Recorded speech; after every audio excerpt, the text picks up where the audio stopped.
Geranium കൃഷി. സൗന്ദര്യവും സമ്പത്തും ഒരുമിച്ച്. പൂന്തോട്ടത്തിലെ സുന്ദരി, ഒപ്പം വരുമാനത്തിന്റെ വഴിയും. ജെറേനിയം എന്ന് കേൾക്കുമ്പോൾ നമ്മുടെ മനസ്സിൽ ആദ്യം ഓടിയെത്തുന്നത് അതിന്റെ ചുവപ്പും പിങ്കും വെള്ളയും കലർന്ന മനോഹരമായ പൂക്കളാണ്. പക്ഷേ ഇത് ഒരു അലങ്കാരച്ചെടി മാത്രമല്ല, വലിയ വരുമാനം നേടാൻ കഴിയുന്ന വ്യാവസായിക വിളയും തന്നെയാണ്. കൃഷിക്ക് അനുയോജ്യമായ സാഹചര്യങ്ങൾ. കാലാവസ്ഥ. ഉഷ്ണമേഖല, ഉപോഷ്ണമേഖലാ പ്രദേശങ്ങൾ അനുയോജ്യം. 6°C മുതൽ 24°C വരെ താപനില മികച്ച വളർച്ചയ്ക്ക് അനുയോജ്യം. മണ്ണ്. നല്ല നീർവാർച്ചയും ജൈവവള സമ്പുഷ്ടതയും ആവശ്യമാണ്.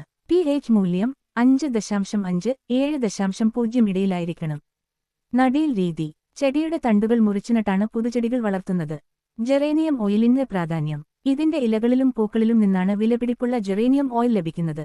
പെർഫ്യൂം, സൗന്ദര്യവർദ്ധക വസ്തുക്കൾ, ഔഷധങ്ങൾ തുടങ്ങി നിരവധി ഉൽപ്പന്നങ്ങളിൽ ഈ എണ്ണ വ്യാപകമായി ഉപയോഗിക്കുന്നു. വിളവും ആദായവും. ദീർഘായുസ്സുള്ള വിള. ഒരിക്കൽ നട്ടാൽ 3 മുതൽ 8 വർഷം വരെ തുടർച്ചയായി വിളവെടുക്കാം. വർഷത്തിൽ 3 വിളവെടുപ്പ്, 3 മാസം കൂടുമ്പോഴൊരിക്കൽ വിളവെടുപ്പ് സാധ്യം. അതിനാൽ ചെറിയ നിക്ഷേപത്തിൽ സ്ഥിരമായ വരുമാനം ഉറപ്പ്. ഒറ്റ വരിയിൽ പറഞ്ഞാൽ, സൗന്ദര്യവും വരുമാനവും ചേർന്നൊരു കൃഷി അന്വേഷിക്കുന്നവർക്ക് ജെറേനിയം ഏറ്റവും മികച്ച തിരഞ്ഞെടുപ്പ്. വീഡിയോ ഇഷ്ടപ്പെട്ടെങ്കിൽ ലൈക്ക് ചെയ്യാനും ഷെയർ ചെയ്യാനും സബ്സ്ക്രൈബ് ചെയ്യാനും മറക്കല്ലേ.